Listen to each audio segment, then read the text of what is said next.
안녕하세요. 저는 어렸을 적에 아빠가 돌아가셨어요. 현장 일을 하시다가 사고를 당해 생을 마감하셨죠. 가슴 아픈 비극이었습니다. 그 후로 엄마는 바람이 나서 집을 나가셨고요. 그렇게나 자기가 남자 생긴 거 아니라고 말을 해대더니만 결국 말뿐이었어. 내가 이럴 줄 알았지. 어린 자식을 두고 집을 영영 나가버린 며느리의 만행 앞에서 친할머니께서는 눈물 섞인 한숨을 토하시며 말씀하셨습니다. 제 손을 꼭 붙드신 채였죠. 그 손에 이끌려간 저는 그 뒤로 친할머니의 댁으로 가서 살게 되었습니다. 저에게 외가라는 선택지는 없었어요. 외가에 가지고 있던 기억이라고는 희미하게 남은 7살 때의 일 하나뿐이었거든요. 학교를 입학하기 직전이었고 엄마와 함께 외가로 갔어요. 사람 사는 냄새가 물씬 풍기는, 좋게 말하자면 정감이 넘치는 동네의 길을 지났던 기억입니다. 나쁘게 말하자면 약간은 달동네 같은 곳이었고요. 대문이 어땠는지는 기억이 잘 안 나는데 아마 녹이 슬어 있었을 거예요. 문도 안 잠겨있던 대문을 넘어갔었고, 얼마 안 지나서 엄마가 외할머니를 향해 소리를 지르시다가 그 방향을 외할아버지께로 바꾸셨습니다. 아버지, 어떻게 이러실 수가 있어요? 돌아가신 엄마가 하늘에서 아버지 저주하고 계실 거예요. 바람나서 조강지쳐 버리고 새 여자 끼고 이렇게 사시니까 좋으세요? 행복하세요? 100세까지 사실 것 같으시냐고요? 잔말 말고 꺼져라. 꼴도 보기 싫으니까 썩 꺼져버려. 목에 핏대를 세우신 채로 외할아버지께서는 소리를 지르셨습니다. 팔을 휘두르시며 당장 꺼질 것을 조명하셨는데 그 순간 저를 딱 발견하시고는 움찔하셨어요. 그제서야 제가 눈에 들어오신 것이었죠. 복잡 미묘한 눈빛으로 저를 보시던 외할아버지께서 가다가 먹으라고 하시면서 작은 주전부리를 제 손에 들려주셨습니다. 그게 아마 쌀과자라든지 그런 종류였을 거예요. 소득 없이 외가를 나와 집으로 다시 돌아간 길에 엄마가 제 손을 노려보셨습니다. 너 그거 일이네. 갖다 버리게. 싫어요. 이거 제가 받은 거예요. 제가 먹을 거예요. 그때 무슨 생각으로 울먹이면서까지 주전부리를 지켰던 것인지 모르겠습니다. 싫다고 거절을 하면서 저는 그걸 품에 꼭 끌어안은 채로 갔어요. 엄마는 기가 막히다는 듯 한숨을 연신 토해내셨죠. 내 마음대로 되는 게 하나도 없네. 이 빌어먹을 세상 같으니라고. 너는 또 왜 딸로 태어나서 지랄이야, 응? 차라리 아들로 태어났으면 내 기분이라도 좀 나았지. 그 소리를 듣자마자 저는 서러워져서 훌쩍이기 시작했습니다. 아마 외가에 들렸던 순간부터 느꼈던 무서운 기분이 억눌려 있다가 서러움을 만나서 폭발한 모양이었어요. 그만 좀 울어, 시끄러우니까. 운다고 해서 해결되는 거 하나라도 있는 줄 알아? 그딴 거 없어. 세상은 징글징글하게 불공평하니까 너 따위가 운다고 해서 풀릴 일이라는 건 없다는 거야. 알았어? 그때 억지로 울음을 멈추느라 저는 딱꼭질을 한참이나 해야 했어요. 좀 더 크고 나서 생각하게 된 것인데 운다고 해결되는 것이 세상에 없다는 법칙은 엄마의 인생에서 등장했던 것 같더라고요. 엄마 당신이 그런 인생을 살아오셨기 때문에 저한테도 그렇게 말씀을 해주셨던 것이겠죠. 그러니까 저에게 외가는 이런 사정으로 없는 셈이나 마찬가지였던 것입니다. 친가에는 가슴 아픈 일들이 있었습니다.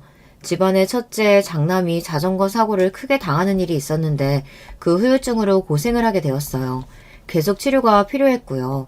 돈을 벌러 다니는 길에 그렇게 사고를 당했던 것이라 모두의 안타까움을 샀습니다. 첫째가 그렇게 열심히 했던 이유는 두 가지였어요. 친할아버지께서 몹시 편찮으셨기 때문입니다. 약값을 대기 위해서 장남으로서 책임감을 가지고 쉬지 않으며 일을 다녔던 거죠. 당신 때문에 자식이 그렇게 되었다는 자책을 하셨던 친할아버지는 상태가 더욱 악화되고 말았습니다. 쉬지 않고 열심히 했던 또 다른 이유는 결혼을 해서 가정을 꾸리기 위함이었는데요. 미래를 약속했던 여자친구는 후유증으로 고생을 하게 된 첫째를 지켜보다가 배신을 하고 떠났습니다. 이건 어쩔 수 없는 배신이라는 인사만 남긴 채 떠났던 여자친구가 불과 몇 달 만에 다른 남자를 만나 바로 결혼까지 했다는 소식을 접한 첫째는 스스로의 처지를 미친 듯이 비관하게 되었습니다. 가족들에게 더 이상 폐를 끼치고 싶지 않다는 심정을 밝히고 유서를 남기고서 5층 건물의 옥상에서 뛰어내렸습니다. 하지만 첫째는 그걸로 즉시 세상을 떠나지 않았고 빈사 상태로 병원에서 2달 넘게 있었습니다. 그게 다 쌓여가는 병원비가 되었고요. 3달을 채우기 전에 병원에서 첫째의 심장이 멈췄습니다. 자식의 죽음 앞에서 충격을 극심하게 받으셨던 친할아버지께서는 쇠약해지셔서 한 달 뒤에 돌아가셨고요. 둘째인 딸은 집과 멀리 떨어진 지역으로 가서 돈을 벌기 시작했어요. 원래도 내성적이고 차분하고 묵묵했던 성격의 둘째가 집에 연락하는 일은 잦지 않았습니다. 하지만 꼬박꼬박 돈을 붙이는 것은 잊지 않았습니다. 자신을 위한 시간도 없이 일만 하였고 집안에 빚 갚는 것에만 사력을 다한 둘째였지만 멀리 떨어져 살았기 때문에 자잘한 오해가 쌓여갈 수밖에 없었어요. 남편과 장남이 모두 그렇게 떠난 상황에서 친할머니께서는 당시에 정신적으로 너무 힘든 상태셨거든요. 그 원망의 화살은 애꿎은 둘째에게 향했습니다. 너만 걱정 없이 속 편하게 사는구나. 나도 너처럼 그렇게 한번 살아보면 소원이 없겠다. 엄마는 말씀을 왜 그렇게 하세요? 기껏 연락해서 하신다는 말씀이 그런 거예요? 너 말 잘했다. 연락도 잘 안 되고 집에는 오지도 않고 너는 이 엄마 걱정도 안 되고 동생도 안 보고 싶고 그렇다는 거지? 너만 혼자 자유롭고 느긋하게 잘 살면 끝이지? 너 정말 좋겠다. 저도 그동안 많이 참았어요. 참을 만큼 참은 거라고요. 네가 뭐를 참아? 참을 일이 뭐가 있어? 네가 나보다 힘이 드니? 그런 것도 아니잖아. 아닌지 맞는지 엄마가 어떻게 아세요? 저한테 한 번도 안부를 물으신 적도 없으시면서 대체 어떻게 아시냐고요. 맨날 저한테 힘들다는 소리만 하시고 굳은 소리만 해주시면서 제가 어떻게 지냈는지 엄마가 어떻게 아시냐고요. 나 귀 안 먹었다. 네가 소리 안 질러도 다 들려. 그래, 너 정말 잘났구나. 지 혼자 잘났다고 소리 바락바락. 그렇게 잘났으면 너 혼자 잘 먹고 잘 살아. 괜히 마음에도 없으면서 나한테 효심 지극한 척 하지 말고. 그런 거 나는 바라지도 않으니까. 네, 알겠어요. 그렇게 할게요. 이제 저 혼자서 알아서 잘 살 테니까 엄마야말로 괜히 저 찾지 마세요. 그럴 것 없어, 이거사. 이 못된 것! 가장 별거 아닌 것 같아도 별거인 것이 한순간에 감정이 상해버리는 것이죠. 그렇게 감정이 상하기 이전에 쌓여왔던 것들도 분명 있었을 테고요. 그래서 가족을 위해 묵묵하게 희생하며 자신의 위치에서 열심히 해왔던 둘째가 연락을 끊고 살게 되었습니다. 남은 것은 셋째인 막내 아들 뿐이었는데요. 셋째가 장가를 들어서 자식을 보자 친할머니께서는 이제 됐다 하시며 당신도 과거의 아픔을 뒤로한 채 의연하게 살아보겠다고 하셨습니다. 가슴에 멍이 사라지진 않겠지만 멍이 안 보이도록 그 위에 천을 살포시 덮어둔 채 용기를 내어 밝게 살아보시려고 하셨던 거예요. 그런데 남은 셋째 아들마저 사고로 세상을 떠나게 된 것입니다. 처자식을 먹여 살리겠다고 열심히 일을 하다 명을 달리한 셋째의 비극에 친할머니께서는 쓰러지셨습니다. 더 이상 사는 낙이라는 것이 보이지 않았습니다. 하지만 억지로 몸을 일으키셔야 했어요. 왜냐하면 며느리가 집을 나갔거든요. 손녀를 남겨둔 채로 말입니다. 결혼했을 때 그리고 셋째의 장래 때나 보았던 둘째 딸에게 친할머니께서는 차마 도움을 청하실 수가 없었습니다. 이미 돌아올 수 없는 강을 건넌 것 마냥 둘째와의 사이는 회복될 수 없을 것만 같았어요. 친할머니께서는 결심하셨죠. 아직 어린 소녀를 직접 키우시기로 말입니다. 농담하는 식으로 내가 그냥 하는 소리가 아니야. 나는 너 하나 보고서 사는 거다. 네가 있기 때문에 내가 안 죽고서 여태 사는 거야. 네가 없었으면 내가 굳이 더 살 이유가 없지. 자주 그런 말씀을 해주셨던 친할머니 덕분에 저는 부족함 없이 학교 생활을 하고 자라날 수 있었습니다. 사춘기 시절도 저만 바라보고 사시는 친할머니를 생각하며 진통 없이 지나갈 수 있었고요. 제가 객관적으로 어여쁜 외모는 아니었죠. 키가 좀 늦게 자란 편이라 고등학생 때 마저 커서 망정이었지 그 이전까지는 왜소했습니다. 피부는 조금 까무잡잡했고 치열도 아주 고르지 못했기 때문에 전체적으로 못났다면 못난 아이였어요. 그래도 친할머니는 저를 향해 이쁜 강아지 이렇게 불러주시고는 하였어요. 그리고 저는 학교에서 친구들이 장난을 치며 저를 향해 못생긴 게 라고 외쳐도 진심으로 상처를 받은 적이 없었습니다. 집에서 사랑을 받았기 때문이었나 봐요. 그런 저의 태도 때문인지 친구들이 꽤 주변에 있는 편이었죠. 학교 생활을 하면서 특별히 힘든 점은 없었던 것 같아요. 친어머니께서는 항상 정성스레 제 옷을 손빨래 해주시면서 오염 자국이 있는지 없는지 들여다보시느라 밝은 곳에 가서 옷을 자세히 살피시고는 하셨습니다. 심지어는 양말까지 그렇게 보셨어요. 구멍이 작게 난 즉시 실과 바늘을 챙기셨고요. 가방도 솔로 박박 문질러서 닦아주셨습니다. 항상 깔끔하게 하고 다녀야 돼.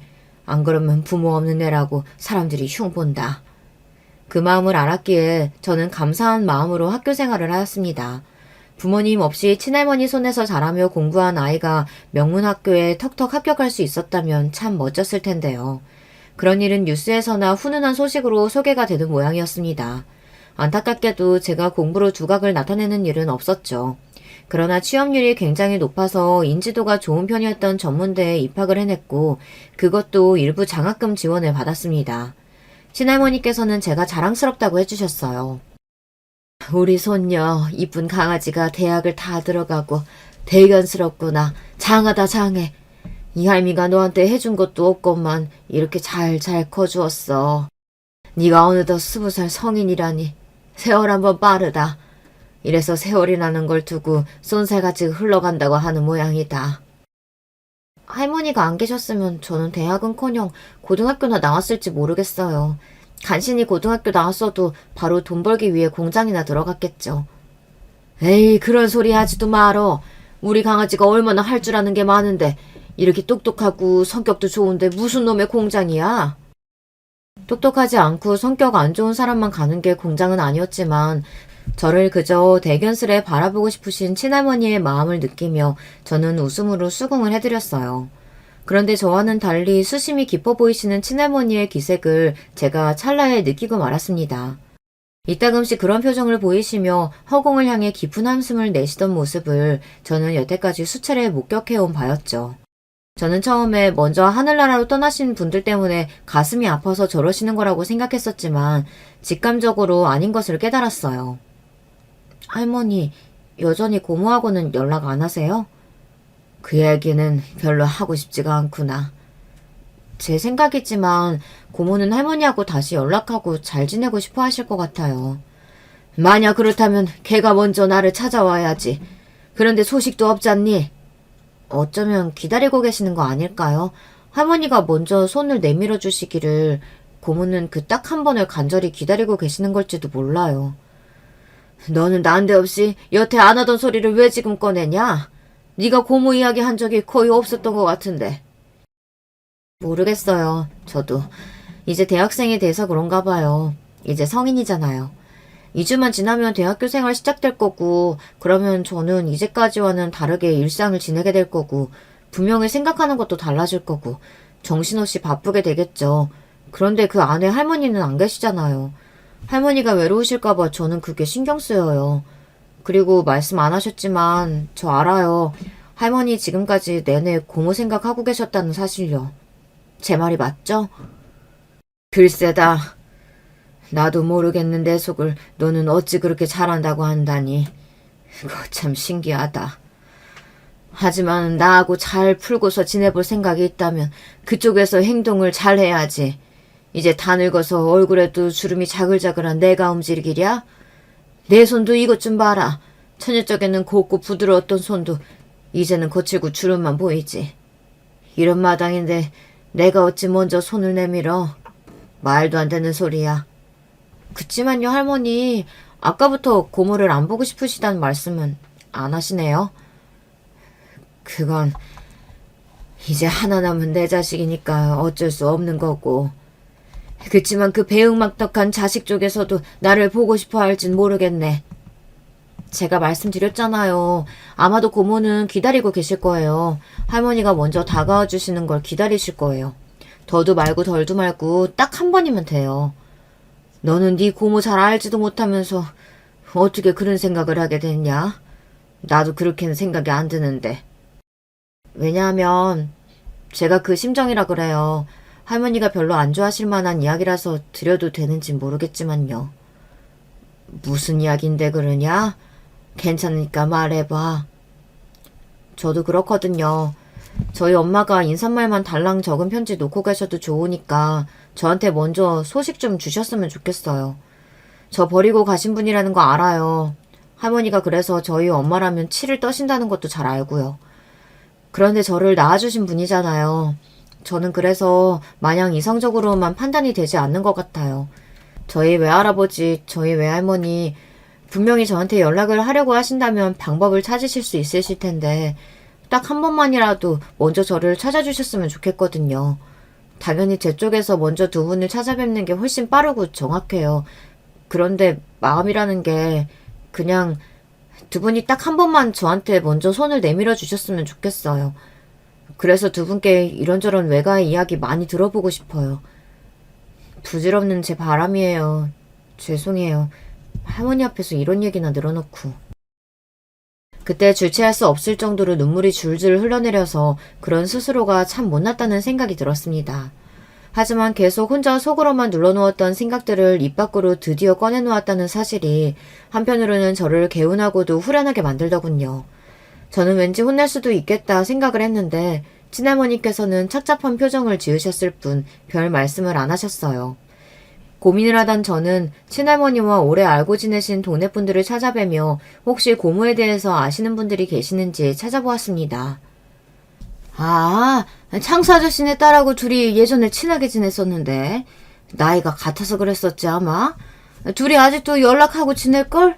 창수 아저씨네 이사 갔지만 사촌이 하나 여기 근처에 살잖아. 거기 가서 한번 물어보는 거 어때? 정말요? 네, 그럴게요. 그럼 거기 주소 좀 알려주시겠어요? 기대를 하기는 했지만 단서를 못 찾을 수도 있다고 여겼었는데 의외로 금방 고모가 옛날에 친하게 지내셨다던 분의 연락처를 받아낼 수 있었습니다. 그분께 연락을 드리고 제가 고모의 조카임을 밝혔어요. 그러자 그분이 하시던 말씀이 고모하고 자주 연락하고 지내는 사이는 아니지만 그래도 주소와 연락처 정도는 당연히 알고 계시다고 그러셨어요. 그런 방법으로 저는 고모의 연락처를 알아냈습니다. 고모, 안녕하세요. 저 혜선인데요. 혹시 저를 모르실 수도 있지만 혜선이? 네가 정말 혜선이니? 내 조카 혜선이? 네, 맞아요. 제가 고모 조카 혜선이 맞아요. 어머, 세상에 목소리만 들어도 네가 벌써 다 컸구나. 고등학생이던가? 이번에 고등학교 졸업했어요. 이제 대학교 들어가요. 아, 그랬구나. 벌써 네가 대학에 갈 나이였어. 그런데 나한테 웬 연락이니? 그보다 내 연락처는 어떻게 알았어? 그 순간 망설임이 따랐으나 여기까지 일을 벌였으니 어쩔 수 없다는 생각이 들었어요. 그래서 저는 그만 친할머니께서 고모를 너무나도 보고 싶어 하시는데 먼저 연락하는 걸 민망해 하셔서 제가 대신 나서게 되었다는 거짓말을 하고 말았습니다. 지금의 저에게 그렇게 하라고 누가 시킨다면 절대 못할 것 같아요. 당시였으니까, 고작 20살짜리였으니까 그런 대범함을 발휘할 수 있었던 것이죠. 정말이니? 할머니가 나를 보고 싶어 하신다고? 네, 제가 대학을 집에서 좀 떨어진 곳으로 가게 돼서요. 이제 할머니가 혼자 지내실 텐데 그게 걱정도 되고, 그래서 저도 고모가 다시 할머니하고 잘 지내셨으면 좋겠다는 생각이 들었어요. 할머니는 건강하시니? 어디 특별히 편찮으신 곳은 따로 없고? 잘 지내세요. 그런데 한쪽 무릎이 좀 안 좋으셔서 거기가 쑤시고 불편하다는 말씀은 종종 하시는 것 같아요. 무릎 때문에 앉고 일어서는 걸 빨리 못하세요. 아휴, 예전에는 손목하고 발목 안 좋다고 그렇게 그러시더니 그래서 내가 관절 관리에 일찍이 신경 쓰셔야 한다고 왠지 심상치가 않다고 진작에 그렇게 말씀드렸었는데 무릎이 안 좋으시구나. 내가 그럴 줄 알았어. 고모가 보이신 반응에 저는 즉시 안심이 되었어요. 저의 지레짐작이 맞았던 겁니다. 고모는 언제든지 친할머니와 다시 잘 지내보실 마음이 있었던 거예요. 대학에 입학한 첫날 저는 대학교 건물 구경을 시켜드리고 싶다 하면서 친할머니와 함께 갔습니다. 그리고 도착한 대학교에는 고모가 기다리고 계셨죠. 옆에는 고모부도 계셨습니다. 눈썰미가 좋으신지 바로 이쪽을 발견하셨고 정중하게 인사를 먼저 주셨습니다. 이게 어떻게 된 일이냐? 설마 네가 꾸며낸 짓이야? 이런 괘씸한... 당황하신 친할머니께서는 저를 바라보셨으나 재빨리 저는 한 번만 봐달라며 애교스럽게 간절한 눈빛을 쏘았습니다. 그러는 사이 고모가 가까이 다가오셨고 눈물이 그렁그렁 하신 채로 할머니를 향해 말씀하셨어요. 다 내려놓고 진심만 가지고서 말씀드리자면 전부 제 자존심 때문이었어요. 고작 자존심 하나 때문에 지난 세월 일부러 엄마한테서 등 돌리고 살았습니다. 제 잘못이에요. 죄송해요. 그러자 놀랍게도 친할머니께서 제가 부축을 해드리며 끼고 있었던 팔짱을 푸시고는 고모에게 한 발짝 다가가 손을 잡아주셨습니다. 너는 잘못이 없어. 내가 못나서 그랬다. 남편의 아들 둘까지 다 잃었는데 너 하나 잘 사는 게 솔직히 싫었다. 우리 집은 남자들만 죄다 제명에 못 살고 죽을 팔자였나 싶었어. 너만 팔자를 잘 타고난 것 같아서 그게 싫은 마음에 괜히 너한테 연락을 하지 않았단다. 내가 못난 엄마였지. 그래도 시간이 지날수록 너한테 미안해지더라. 네 생각이 너무 많이 나서 내가 우리 소녀한테는 한없이 잘해주고자 했어. 일찍이 아빠 잃고 엄마도 집 나간 아이라 마음이 쓰여서 내가 애지중지 위해준 것만은 아니야. 네 생각이 나서 너 키우면서 너한테 못해줬던 게 생각나서 딸한테 못해준 거 소녀한테라도 해줘야겠다 싶었던 거다. 위로는 오빠한테 치이고 아래로는 남동생한테 치여서 사랑을 크게 못 받아봤던 네 생각이 얼마나 낫던지 모른다. 이런 부모 아래에서도 너는 잘 커주고 세상에 둘도 없는 효녀였지.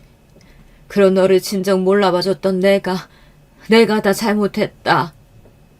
저도 모르는 사이 흐느끼고 말았습니다. 그리고 고모는 그 자리에서 오열하셨습니다. 친할머니와 부둥켜 안고 우셨어요. 고모부가 눈시울이 붉어진 채 말씀을 하시더군요. 이 사람이 매운 거 먹어서 울 때 아니면 절대 안 우는 사람입니다. 하도 덤덤하고 강인해서 이 사람 옆에 있으면 제가 감수성이 풍부해 보일 정도거든요. 사실 저도 어디 가서 찔러도 피 한 방울 안 나올 것 같다는 소리 좀 듣던 사람인데 이 사람이 저보다 한 수 위에요. 그런데 장모님 앞에서는 어쩔 수 없나 봅니다. 고모부의 인상이 듬직하셨습니다. 눈매와 인매가 강해 보였는데 그게 나쁜 의미가 아니라 좋은 의미로 느껴졌네요.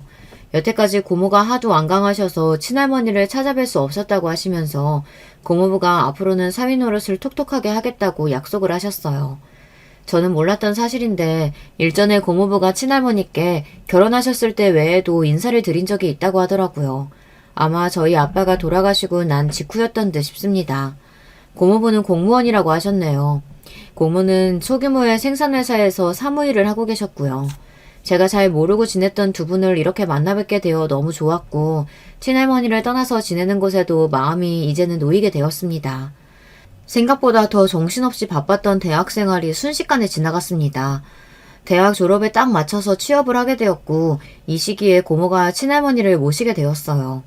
이제는 전처럼 당신 혼자 지내시기에는 어려워졌거든요. 저에게는 짧은 몇 년 동안이 친할머니의 건강 상태에는 무척 긴 세월이었나 봅니다.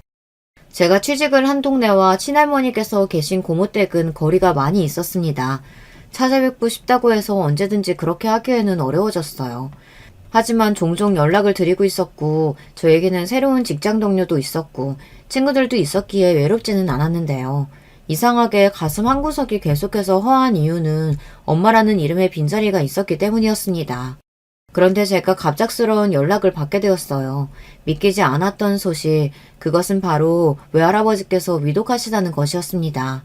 이제 며칠 안 남으신 것 같다는 이야기를 저에게 전하신 분은 외할머니셨고요. 혹시 저희 엄마도 이 소식을 아시나요? 아니, 도저히 연락이 닿을 방도가 없더구나. 안타까워하시는 목소리를 듣고 저도 고민에 빠졌는데요. 외할아버지가 위독하시다는 사실을 고모 내외께 전했는데 의외로 고모부가 그렇다면 저희 엄마를 한번 찾아봐 주시겠다고 하셨어요. 그때는 말씀만으로도 감사하다는 생각이었죠. 엄마를 찾으실 확률이 대단히 높다고는 생각 못했었고요.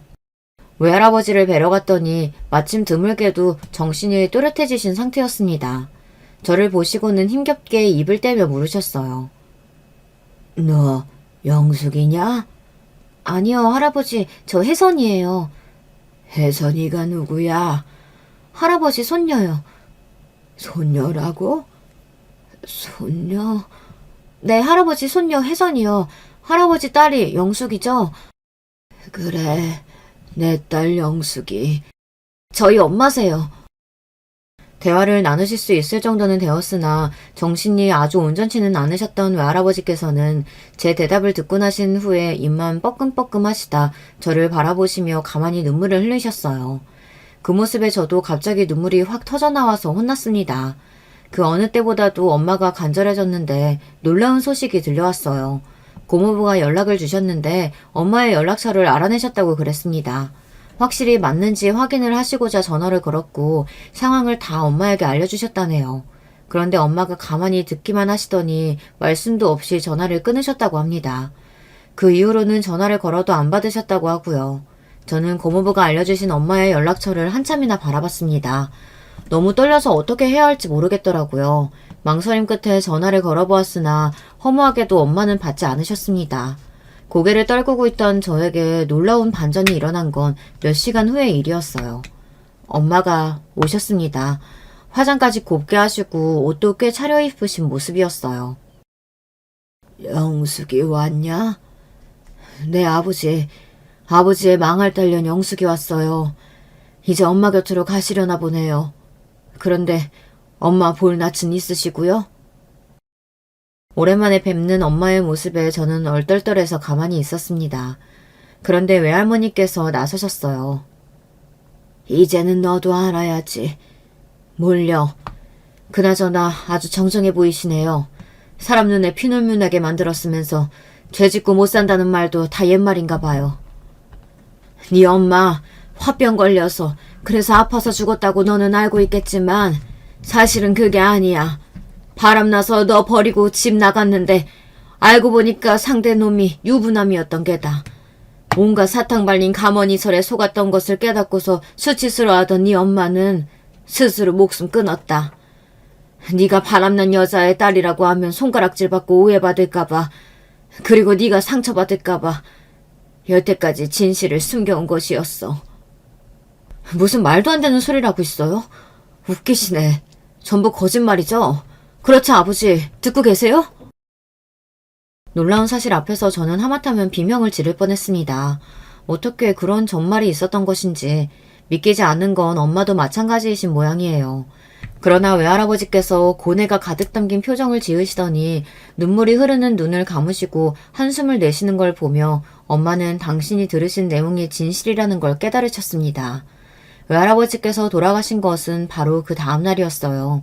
하필 그때 감기가 심하게 드셨는지 잘 낫지 않아서 입원까지 하셨던 친할머니께서는 조문을 오지 못하셨고요. 고모와 고모부는 오셨는데 엄마와 마주쳤을 때 그저 조용히 목례만 오갔습니다. 엄마와 저는 따로 자리를 가지고 대화를 나눌 수 있었어요. 저는 여전히 제 앞에 엄마가 계시다는 것이 실감이 나지 않는 상태였죠. 외모가 저와 닮았다는 생각이 들었습니다. 제 고모부가 능력이 아주 좋으신 분 같다는 말씀으로 이야기 보따리를 풀기 시작하셨던 엄마는 당신의 몸 상태가 썩 좋지 않다는 걸 알려주셔서 저를 놀라게 하셨죠. 알고 보니 재작년에 암투병 중에 한 차례 죽음의 고비를 넘기셨다고 해요. 그 후로 조심하게 살고 계시는 중이라고 하셨고요. 일부러 초췌한 모습을 감추기 위해서 짙게 화장을 하시고 옷도 신경 써서 입으신 뒤에 등장을 하셨던 거였어요. 아버지가 천수를 못 누리고 그렇게 가시는 걸 보니 내가 아픈 게 이제 보니 가족력인 것 같네. 참 분하다. 근데 엄마의 감춰진 이야기를 듣고 나니까 바람도 물려받은 건가 싶어서 이건 참 심란하다. 엄마는 저녁 하늘을 올려다보며 말씀을 잇고 계셨어요. 저는 그런 엄마를 계속 바라보고 있었죠. 지금이 아니라면 다시는 이렇게 마음껏 제 눈에 담을 수 없다는 것을 본능적으로 알았던 것 같습니다. 혜선아, 너는 내가 싫겠지, 밉겠지. 바람나서 집이나 나간 책임감 없는 엄마니까. 하지만 나는 이미 네 아빠하고 사별한 뒤였잖아. 바람이라는 오명은 좀 억울하네. 자식 버리고 떠난 죽일년이라는 손가락질은 받아도 싸지만. 엄마한테는 엄마의 인생이 있는 거잖아요. 그때는 지금보다 더 젊으셨잖아요. 아직 인생이 한창으로 여겨지셨을 테죠. 이해해요. 내내 하늘만 올려다보고 계셨던 엄마가 그제서야 저를 바라보셨어요. 그리고는 가만히 눈물을 흘리셨습니다. 너는 확실히 나를 안 닮았구나. 네 아빠를 닮았어. 나를 닮았으면 이해심이 이렇게 좋지는 못했을 거야. 혜선아, 나는 그렇게 오래오래 살진 못할 것 같다. 엄마, 앞으로 연락하고 지내면 안 돼요? 그러고 싶지 않아. 미안해. 대신에 내가 죽으면 쥐뿔 얼마 안 되는 재산이라도 전부 네 앞으로 될 거다. 나 죽으면 그때서야 나를 보러 와줬으면 해. 엄마를 다시 만나는 상상을 지금까지 제가 얼마나 많이 해봤는 줄 아세요? 엄마를 만나게 되면 저한테 무슨 말씀을 해주실까 궁금했는데 겨우 죽으면 보러 오라는 소리를 해주시는 건가요? 그러면 혜선이 너는 날 만나면 무슨 말을 하고 싶었는데? 궁금한 걸 여쭤보고 싶었죠. 저를 버리고 떠난 엄마의 인생이 행복했는지 그걸 여쭤볼 생각이었어요.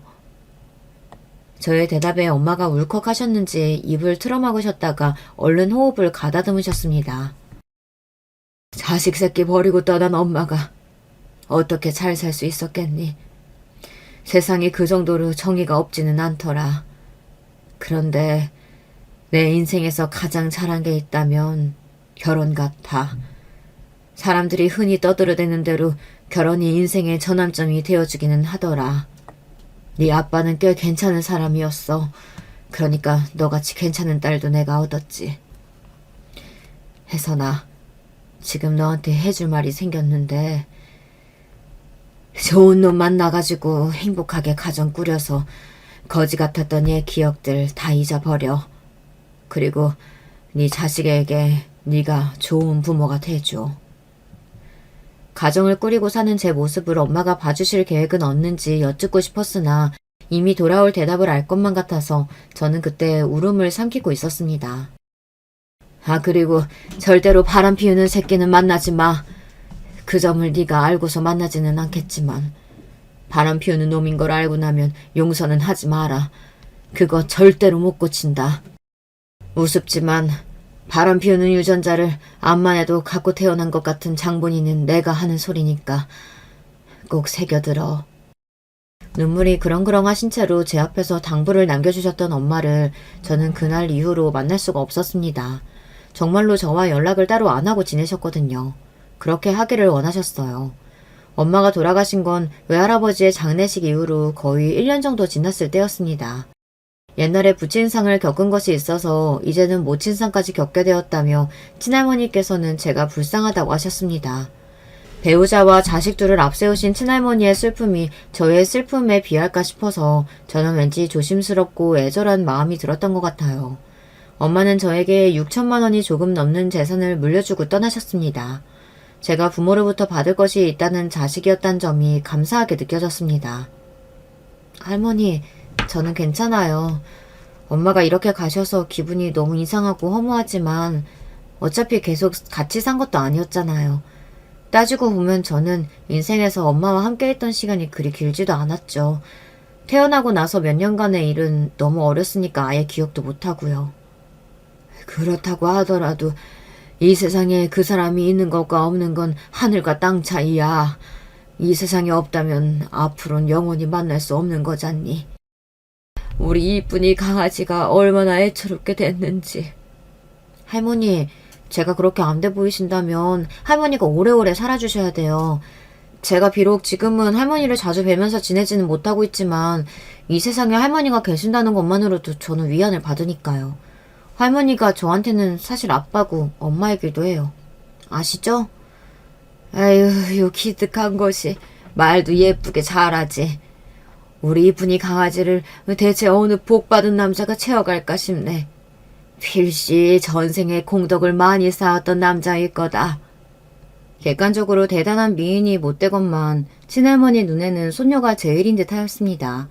저를 이렇듯 아껴주시는 친할머니의 존재 덕분에 저는 연애를 할 때도 자신감을 잃지 않을 수 있었어요. 부모님이 안 계셔도 당당했고요. 이런 제가 유쾌한 성격의 남편을 만나 결혼을 했습니다.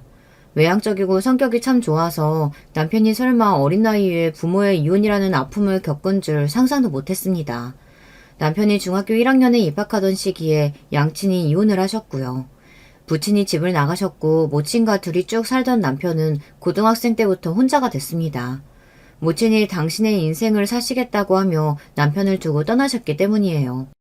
남편이 20대 중반쯤 됐을 때 친척의 일로 양친과 다 연락이 되어 만나게 되었고 그 이후로는 종종 근황을 주고받으며 살고 있죠. 참고로 양친 다 각자 재혼을 하셨습니다. 그런데 각자 재혼을 하신 분들 쪽에서 부모님의 자식인 내 존재를 별로 안 좋아해. 그래서 우리 결혼식에도 두 분은 초대를 못할 것 같아. 정말 미안해. 정상적인 가정에서 자란 남자하고 결혼하고 싶었을 텐데. 아니야, 괜찮아. 그렇게 말하지 마. 나라고 해서 대단히 이상적인 가정을 지닌 건 아니잖아. 서로 똑같은 셈이지. 그런 의미에서 우리 결혼식은 그냥 간략하게 해버리는 거 어때? 나는 결혼식이 호레이식이라고 생각해왔는데 간략하게 하겠다면 찬송이야. 와, 결혼식에 욕심내는 여자들이 널렸건만 내가 어떻게 당신처럼 소박하고 개념이 알찬 여자를 만나게 됐을까? 내가 전생에 나라를 구했나봐. 저를 추켜 세워주는 남편의 말에서 친할머니께서 저를 칭찬해주시고는 했던 게 떠올랐고 행복한 웃음이 났습니다. 저희끼리 평생을 약속한 채 그 어떤 보여주기식의 행사도 없이 진실된 마음으로 부부가 되었어요. 마음에 드는 위치에 전셋집을 구했죠. 시부모님이 안 계시는 셈이나 다름없었으니 제가 시댁일에 신경 쓸 건 거의 없었어요. 그저 남편과 가장 교류를 하고 지내는 이모님, 남편의 먼 친척 형 내외 이 정도만 되었습니다. 남편 역시 처가의 사람들이라고는 저의 친할머니, 외할머니, 고모 내외 정도만 신경을 쓰고 살면 됐고요. 그런데 결혼하고 2달 정도 됐을 때 남편이 불만을 살짝 드러냈어요. 그 정도의 신경이라도 처가에 별로 안 쓰고 살고 싶은 마음으로 보였어요. 다른 게 아니라 나는 우리 서로에게만 온전히 집중하면서 살았으면 좋겠다는 바람이 있는 거야. 본인은 워낙 다른 가족들에게 신경을 쓰고 사는 것이 어색하고 안 맞는다 하였습니다. 그럴 수도 있겠다 싶어서 저는 남편의 뜻에 수긍을 해주었어요. 그래놓고서 남편이 저한테는 우리 이모한테 안부 전화 드렸냐, 왜 먼저 안 드렸냐, 기본도 안 지키냐 이렇게 나오기 시작했던 게 황당할 따름이었죠. 저는 좋은 게 좋은 거라는 생각으로 지고 들어갔습니다. 바보 같았지만 그랬어요. 남편하고 갈등 따위 빚고 싶지 않았거든요. 집안일도 어느새 다 제 몫이 되어버렸습니다. 유쾌하고 좋아 보였던 남편의 성격은 밖에서 지인들 만나고 노는 걸 좋아하는 사람으로만 보이게 되었고요. 약속이 자꾸 잡히는 걸 그럼 어떡해. 나도 친구들 있어. 만날 사람 많아. 근데 다 안 만나고 살잖아. 당신하고 결혼했으니까 결혼 생활에 충실하고 싶은 내가 잘못된 거야? 나도 그냥 당신처럼 하고 싶은 거 다 하면서 살까? 그랬더니 남편이 했던 소리가 희한했어요. 여자는 집안일에 더 집중하는 게 맞다고 하더군요. 본인은 양친의 안 좋은 모습만 보며 자랐기 때문에 가정적인 여자에 대한 기대와 환상이 있다며 제가 본인을 맞춰주기를 바랬어요. 가정사에 이모저모가 많았던 저였기 때문에 남편을 맞춰줬습니다. 그런데 돌아온 결과는 남편의 바람이었어요. 집안 정리를 하다가 남편이 여자 귀걸이를 사놓은 걸 봤습니다. 저는 그게 다가오는 결혼 1주년 선물이라고 생각했었죠. 하지만 기념일에 남편은 퇴근길에 샀다면서 장미꽃 한 송이를 내밀었어요. 설마 이게 전부냐고 물어보니 가방에서 머리핀 선물을 꺼내더군요. 그렇다면 귀걸이는 어디로 갔을까요? 아무래도 느낌이 안 좋아서 남편이 잘 때 휴대폰을 몰래 봤더니 웬 여자하고 시시석거리며 문자를 나눈 게 보였습니다. 당장 남편에게 따졌고요. 그냥 친구야. 마음 잘 맞는 사이일 뿐이라고. 절대 당신이 생각하는 그런 거 아니야. 끈적거리는 거 전혀 없어. 나는 오히려 억울하고 기분 나쁘네. 왜 내가 의심을 받아야 하고 이렇게 취조를 당해야 돼? 남편은 길길이 날뛰면서 적반하장으로 나왔습니다. 친한 사람의 성별이 여자라는 이유로 의심을 받는 건 구시대적인 일이라고 하며 저를 시대착오적인 사람으로 몰아가기 시작했어요. 남편 때문에 너무 신경이 쓰여서 친할머니께서 돌아가실 때 자주 찾아뵙지 못했던 게 두고두고 후회로 남았네요. 갑자기 컨디션이 너무 떨어지셔서 병원에 가셨는데 호흡 곤란이 왔고 그 다음에 발작이 찾아와서 하루 만에 돌아가셨습니다. 소녀의 양말까지 다 챙겨주셨던 그 모습이 떠올라서 정말 미친 듯이 울었어요. 세상이 무너진 것처럼 우는 저를 향해 남편이 한숨을 쉬었습니다. 그러더니 중요한 출장이 갑자기 잡혀서 장례식에 참석을 못하겠다고 하더군요. 이걸 놓치면 직장에서 본인은 앞길이 막히는 셈이라고 했어요. 미쳤어? 지금 직장이 문제야? 우리 할머니가 돌아가셨어. 나한테는 할머니가 부모님이나 다름없었어. 다름이 없었다곤 하지만 그렇다고 해서 진짜 부모님이셨던 건 아니잖아. 왜 그렇게까지 당신이 유난인지 나는 모르겠다. 저는 남편이 정말 미친 줄 알았습니다. 어떻게 그런 소리를 하나 싶었어요. 하지만 제가 그때 너무 심적으로 힘들어서 남편과 맞서 싸울 상태가 아니었고요. 그래서 제발 헛소리 집어치우고 장례식에 와서 자리를 지키라는 말만 간신히 남겼습니다. 그러나 남편은 짐을 챙겨 출장을 훌렁 떠나버렸어요. 제 남편이 얼굴을 안 비치는 것에 모두가 의문스러워했고 저는 진짜 죽을 맛이었습니다. 친할머니께 면목이 없었어요. 그런데 바로 그때 조문을 오신 이모님께서 착잡한 얼굴로 이런 말씀을 해주신 거예요. 걔가 혹시 수상하진 않았니? 여자가 있어 보이진 않았고? 사실 최근에 너무 의심스러운 게 있었어요. 그런데 그건 왜 물어보세요? 망설이시던 이모님은 남편의 양친이 이혼하셨던 것은 바람 때문이었다고 알려주셨어요. 부친이 먼저였고 화가 난 모친이 맞바람을 피우면서 이혼까지 가게 됐다고 하더군요. 그 소리를 듣자마자 저는 바람 피우는 기질도 물려받는 것 같다고 하셨던 돌아가신 엄마의 말씀이 떠올랐어요. 머리 끝까지 차오르는 것은 모욕감이고 수치감이었습니다. 저는 고모부께 다가가서 부탁을 드렸어요. 고모부, 죄송한데 저 좀 도와줄 수 있으세요? 제 남편이 지금 바람이 나서 아무래도 그 바람난 여자하고 놀러간 것 같거든요. 그런데 제가 어떻게 해야 될지 모르겠어요. 증거를 어떻게 잡아야 할지, 유리하게 이혼할 수 있는 방법이 뭘지 그런 것들을 전혀 모르겠어요. 고모부는 그냥 공무원이 아니시잖아요. 검찰 수사관이시면 아는 것도 할 줄 아는 것도 많으시잖아요. 전에 저희 엄마 단박에 찾아내시는 거 보고 고모부 능력 대단하시다고 생각했었어요. 그러니까 제발 저 좀 도와주세요. 감정이 북받쳐서 저도 모르게 말을 막 쏟아내고 말았습니다. 어른스럽지 못했다고 생각을 하려던 찰나 고모부가 힘있게 제 어깨를 붙잡고 대답해 주셨어요. 그런 일이 있었다고? 어쩐지 출장이 잡혀서 못 왔다는 소리 듣고 너무 이상했는데 그렇게 말하는 네 표정이 너무 안 좋아서 안 그래도 너한테 따로 이야기를 좀 하자고 그럴 참이었다. 혜선아, 이 고모부만 믿어라. 돌아가신 할머니한테 내가 사위 노릇 제대로 못했던 게 늘 마음에 걸렸는데 죄책감이 들었는데 내 능력껏 너를 도와서 만회를 해야겠다. 결의에 찬 고모부의 눈빛을 보고 저는 마음이 든든해졌습니다. 우선 저는 친할머니의 장례식에 불참한 남편에게 화가 났다는 명목으로 입을 다물었고요. 그런 식으로 이제는 제 안에서 너무나도 역겨워진 남편과 부딪히는 걸 피했습니다. 웃긴 점은 남편이 저에게 먼저 용서를 빌고 숙이기는커녕 코웃음을 치며 본인도 집에서 저를 무시했다는 점입니다. 본인 딴에는 저와 기싸움을 벌인 것이었어요. 그리고 며칠 뒤 고모부가 저에게 놀라운 자료들을 넘겨주셨습니다. 친할머니의 장례식 당일 남편이 상간녀와 함께 기차를 타고 부산에 놀러갔다는 증거가 왕복 기차표와 부산의 콘도 결제 내역으로 남아있었습니다. 직장에는 장례식을 핑계로 그때 휴가를 썼었고요. 정말 황당한 건 부산에 놀러간 그 상간녀가 유부녀였다는 사실이에요. 초등학생 아들도 하나 있었고요. 자기 남편이 해외 출장을 간 사이 아들을 친정에 맡기고 바람을 피웠던 것입니다.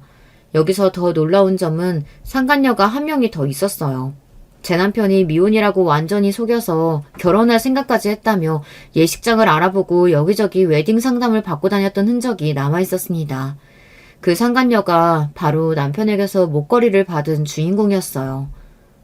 설마 이렇게까지 쓰레기였다니. 고모부 정말 감사해요. 제가 이제 어떻게 해야 할지 명확해졌어요. 눈물이 나오지 않아서 다행이었습니다. 그런 쓰레기 때문에 울기에는 제 눈물이 아까웠죠. 이 모든 것을 단 며칠 만에 알아와 주신 고모부께 진심으로 감사를 드리며 저는 남편과 빠른 이혼을 준비할 수 있었습니다. 증거를 몰래 수집했다고 남편에게 알릴 필요도 없었어요. 유부녀 상간녀의 남편이 다니는 회사에 익명으로 그 증거를 보냈거든요. 그러자 그쪽에서 난리가 났습니다. 상간녀의 남편이 배신감에 활활 타올라서 상간녀와 제 남편 모두 박살을 내겠다고 했어요. 당신 그렇게 아니라고 하더니 결국은 바람이었어? 어떻게 사람이 이래? 당장 이혼해. 그리고 나를 배신해서 바람 피운 대가 치러야 될 거야. 저는 그때 바람을 알아차렸던 척 했고요. 남편이 울부짖으며 거의 혼자를 할 기세였습니다. 스릴 넘치게 양쪽으로 바람을 피우며 저를 기만하며 그렇게 재미있게 살고 있었는데 그 모든 게 무너졌으니까요. 남편은 저에게 이혼을 당했고 소송을 당했고 돈도 다 뜯기고 그야말로 알거지가 되었습니다. 그런 주제에 또 누군가를 기만하고 기생을 하려고 했어요. 남편이 미혼남인 줄 알았던 그 상간녀 말이에요. 내가 지난 몇 달간 너무 힘든 일이 있어서 잠시 너와 헤어질 수밖에 없었어. 너를 위한 선택이었어. 하지만 이제는 다 해결됐고 너한테만 올인하고 싶어. 이런 나를 다시 받아준다면 나는 앞으로 너를 위해서만 살게. 입에 발린 개소리를 짓거렸고 목걸이의 주인공이었던 그 상간녀와 결혼 준비에 들어갔습니다. 돈도 없는 주제에 각종 대출이라도 낀 모양이었죠. 준비가 차곡차곡 될 때까지 일부러 저는 기다렸다가 그 상간녀에게 남편의 과거 행적이 담긴 자료를 몰래 보냈습니다. 양다리 바람을 피웠고 이혼을 당했고 소송으로 알거지가 되었다는 것까지. 모든 걸 알게 된 그 상간녀가 분노를 터뜨리며 파혼을 선언했어요. 이제는 낙동강 오리알보다 못한 신세로 전락한 남편. 아니, 전 남편은 세상에 저주를 하며 맨날 술만 찾더니 점점 방구석 폐인이 되어갔습니다. 월세가 밀려가는 집에서 그 인간이 그러고 사는 동안 저는 활기찬 일상을 살아가고 있었고요. 고모댁에서 가까운 곳으로 이사를 간 뒤였고 전보다 사람들과 자주 만나며 활력이 넘치는 시간들을 보냈답니다.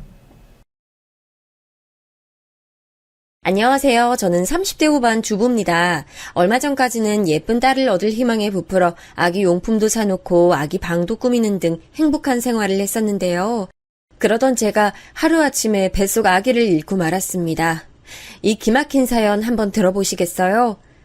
저는 어려서부터 밥을 잘 안 먹어서 부모님을 걱정시켰어요. 제가 태어났을 땐 굉장히 우량하였는데 엄마 젖이 좋아서 점점 살이 쪘습니다. 그래서 우리 엄마는 제가 딸이고 계속 잘 먹이면 소화비만이 되지 않을까 걱정을 하셨다는데요.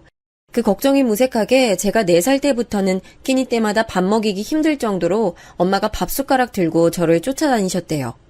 그래서 결혼 전까지 150이 안 되는 키에 40kg같이 안 되는 몸매를 유지하면서 지내고 있었습니다.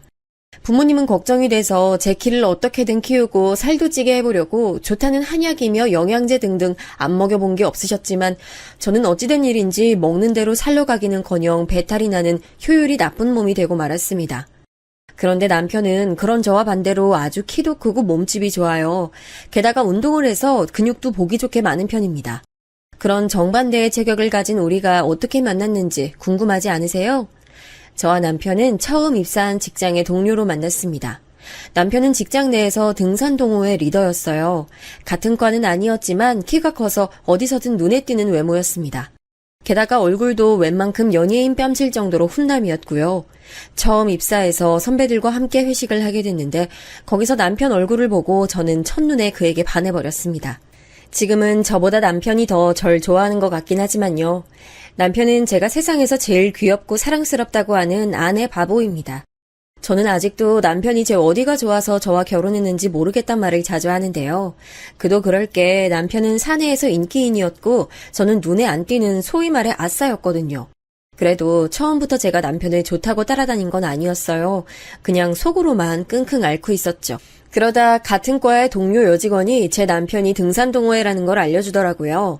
저는 당장 등산 동호회에 가입했습니다. 하지만 문제는 제 체력이었습니다. 제가 다른 사람들보다 금방 지치거든요. 근육도 별로 없고 먹는 양도 적으니 당연히 그럴 수밖에 없죠. 그래도 이를 악물고 남편 보겠다는 일념 하나만으로 주말마다 힘들게 등산을 다녔습니다. 처음에 남편은 저한테 관심이 없었어요. 그도 그럴 게 일행준 맨 끝으로 헉헉거리면서 겨우 산을 오르는 키 작은 여자에게 누가 눈길을 주겠어요. 나중에 결혼하고 나서 남편이 그러더라고요. 그때는 저런 체격으로 한 달이나 버틸까 했었다고요. 하지만 제가 체력은 좀 딸려도 깡은 좋거든요. 한 달이 2달이 되고 3달이 넘어가자 남편은 결국 저의 지구력과 끈질긴 면을 인정을 안 할 수가 없었다고 하더군요. 그리고 점점 저한테 관심을 갖기 시작했습니다. 어느 날 북한산을 힘겹게 오르고 나서 물을 마시고 있던 제게 남편이 다가와서 말하더라고요. 어때요? 등산 다닐만 해요? 아니요. 너무너무 힘든데요. 제가 그 사람이 예상했던 대답을 하지 않자 남편의 눈썹 끝이 올라가며 의아한 표정이 되더라고요. 남편은 재차 제게 물어보더군요. 그런데 왜 다녀요? 보고 싶은 사람이 있어서 그 사람 보려고요. 도저히 그 사람이 바로 당신이라고 하는 말은 나오지 않았지만 제가 남편의 눈을 쳐다보며 얼굴이 새빨개지자 남편도 얼굴이 붉어지더군요. 남편이 어렴풋이 제 호감을 눈치를 채게 하기까지 제가 얼마나 공을 들였는지 몰라요. 비록 같은 속도로 산에 오른 건 아니었지만 정상에 올라가서는 그 사람 있는 근처에서 쉬었고 때로는 무심한 척하며 남편에게 캔커피를 건네기도 했고요. 그렇게 공을 들인 지 3개월 만에 남편은 그런 제 마음을 알아주고 저에게 사귀자 하더군요. 그렇게 1년 정도 연애를 하고 남편은 어느 날 제 손을 꼭 잡으며 말하더군요. 자기야, 이제 때가 된 것 같아. 우리 결혼하자. 나 당신과 결혼하면 행복하게 잘 살 수 있을 자신 있어. 너무 행복해서 눈물이 났습니다. 당연히 그의 프로포즈를 기쁜 마음으로 받아들였고요. 응, 나도 자기 너무너무 사랑해. 우리 결혼하면 정말 잘 살 수 있을 거야. 프로포즈 후 남편은 불도저 같은 기세로 결혼을 추진시켰습니다. 우선 저희 집에 인사를 왔고 저희 부모님은 남편의 우람한 체격과 얼굴을 보더니 단번에 합격을 주셨습니다. 우리 사위, 얼른 우리 딸이랑 결혼해서 예쁜 딸아들 낳고 잘 살았으면 소원이 없겠네. 내 아들 하나 더 생긴 것 같이 아주 든든해. 그러게요. 우리 딸이 사위감 하나는 참 잘 데려왔네. 그 사람이 우리 집에 와서 밥도 복스럽게 잘 먹고 우리 엄마의 음식 솜씨를 칭찬하면서 방긋방긋 잘 웃으니 세상에 어느 예비 장인 장모가 남편을 싫어할 수 있겠어요. 제 친정에서 이렇게 따뜻한 환대를 받은 남편은 의기양양해져서 결혼식을 빨리 하고 싶어 남편 어머니에게 저를 소개시켜 저희 결혼에 쐐기를 박으려 했습니다. 그러나 저와 그 사람의 결혼은 뜻하지 않은 시어머니의 반대에 부딪혔습니다. 시어머니는 강남에서 커다란 규모의 돼지갈비집을 운영하고 계셨어요. TV에 나오는 유명 맛집이었습니다. 이쯤에서 제 남편의 가족관계에 대해 말씀 안 드릴 수 없네요. 남편은 아버지가 일찍 돌아가셔서 편모 아래에서 자랐다고 합니다. 시어머니는 아들과 먹고 살기 위해 마포의 시장통에서 돼지불고기 백반집을 시작하셨습니다. 그러느라 남편에게 신경을 많이 못 써주셨다고 하시지만 그래도 제가 보기엔 남편은 바른 생활 사나이로 자란 것 같아요. 남편이 고등학교 들어갈 무렵까지 시장에서 하루도 쉬지 않고 백반집을 운영하셨던 어머니는 그 식당을 크게 키워서 강남 고깃집으로까지 확장시켰습니다. 그렇게 장사를 하시면서 어머니는 억척스러운 성격과 걸걸한 목소리를 가지게 되셨다고 해요. 처음엔 이런 시어머니가 적응이 안 됐던 게 사실입니다. 왜냐하면 저희 집 분위기는 그게 아니었거든요. 아버지는 교육 공무원이셨고 어머니는 집에서 살림만 하시던 주부인지라 저희 집에선 큰 소리 한 번 난 적 없고 가족 간의 싸움이 없었거든요. 게다가 우리 부모님은 제 의견을 거의 믿고 무조건적으로 수용해 주시던 분들이어서 우리 결혼이 반대에 부딪힐 거라고는 상상도 못했습니다. 무튼 저는 어머니가 운영하시는 식당에서 첫 대면을 했습니다. 그 자리에서 시어머니는 저를 아래 위로 쳐다보시더니 딱 잘라 이렇게 말씀하셨어요. 안 돼. 우리 아들이랑 결혼은 절대 안 돼. 저는 초면에 시어머니가 이런 말씀을 하실 줄 몰라서 당황한 얼굴로 고개만 말없이 푹 숙이고 바보같이 아무 말도 못했습니다. 시어머니가 대놓고 반대를 할 줄은 몰랐던 건 남편도 마찬가지였나 봐요. 남편은 실망한 투로 시어머니에게 항변했습니다. 아니 엄마, 내가 사랑하는 사람인데 처음부터 안 된다는 소리부터 하세요? 결혼은 제가 하는 거지 어머니랑 같이 살 것도 아닌데. 이렇게 자꾸 빼빼 마른 애가 무슨 일을 해? 식당 일은커녕 집에서 살림도 제대로 못하게 생겼구만. 아무튼 난 반대니까 그런 줄 알아. 엄마, 그게 무슨 말씀이세요? 이 사람 이 식당에서 부려먹으실 생각이었어요? 난 어머니 생각을 이해를 못하겠어요. 어머니가 아무리 그러셔도 저 이 사람이랑 결혼합니다. 남편이 화가 나서 시어머니에게 대들자 분위기가 싸해졌어요. 저는 그때도 바보같이 그 사람 말리지도 못하고 시어머니께 한마디 대거리도 못한 채 눈물을 뚝뚝 떨어뜨리며 고개만 숙이고 있었죠. 지금 생각하면 그때부터 시어머니가 저를 아주 만만히 보시고 그런 말씀하셨던 것 같아요. 남편은 시어머니가 그렇게 반대를 하셨어도 결혼은 나와 하는 것이라며 멈추지 않고 결혼식까지 일사천리로 진행했습니다. 어머니는 외아들인 그 사람에게 이것저것 참견을 하고 싶어 했지만 남편은 큰 식당을 운영하면서 재산을 쌓아오신 어머니 도움을 일도 안 받고 우리끼리 작게 시작하자며 저에게 힘을 줬습니다. 자기야, 우리 비록 전셋집에서 시작하게 됐지만 그래도 열심히 같이 벌면 좋은데 집 살 수 있을 거야. 당신 나 믿지? 나만 믿고 따라줘. 그러면 나도 당신 고생시키지 않도록 열심히 할게. 그럼 자기 믿지. 나도 열심히 벌 테니까 우리 10년 후에는 전셋집 탈출해서 꼭 우리 집 마련하자. 우리끼리는 이렇게 아무 문제도 없었지만 저는 시어머니를 생각하면 가슴 한쪽이 무거워졌어요. 시어머니는 바쁜 와중에 틈틈이 전화를 해서 제게 남편과 결혼하는 문제 가지고 잔소리를 이것저것 많이 하셨거든요. 게다가 제가 뭐라고 한마디라도 하면 말대답한다고 더 혼을 내시고 말이에요. 예를 들어 결혼식 청첩장이 마음에 안 든다거나 제가 해오는 혼수 문제로도 어머니는 어떻게든 꼬투리를 잡고 싶어 하셨습니다. 다행히 남편은 제게 몰아치는 어머니 잔소리와 불평불만을 대신 통화를 하는 방법으로 다 막아줬습니다. 아니, 네가 왜 전화를 받아? 난 네 와이프한테 할 얘기 있단 말이야. 얼른 네 와이프 바꿔봐. 네. 제가 전해드릴 테니까 저한테 말씀하세요. 엄마, 그리고 사소한 것들은 제가 나중에 전화 드릴 테니까 이 사람한테 자꾸 전화 그만하세요. 아니, 아들. 너 어떻게 엄마한테 이럴 수가 있어? 아유, 우리 아들 변했네. 아이, 전에는 결혼도 안 하고 엄마하고 같이 천년만년 살 것처럼 말하더니 이젠 네 각시밖에 눈에 안 보인다 이거지? 그래, 내가 니들한테 한 푼이라도 물려주나 봐.